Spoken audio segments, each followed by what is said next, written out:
নমস্কার বন্ধুরা, চলে এলাম সাহিত্য চিরন্তনের আঙিনায়। আমি মিঠু, আপনাদের সঙ্গে দেখা করতে।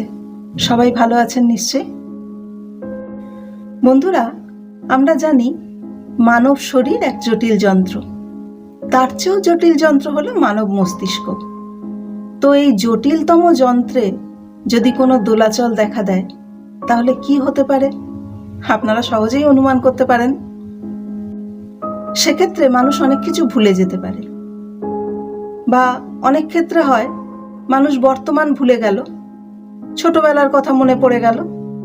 আবার অনেক ক্ষেত্রে মানুষ সকলের কাছে যেটা লুকোতে চাইছে, হঠাৎ করে নিজেই সেটা ভুলে গেল। অনেক কিছুই হতে পারে।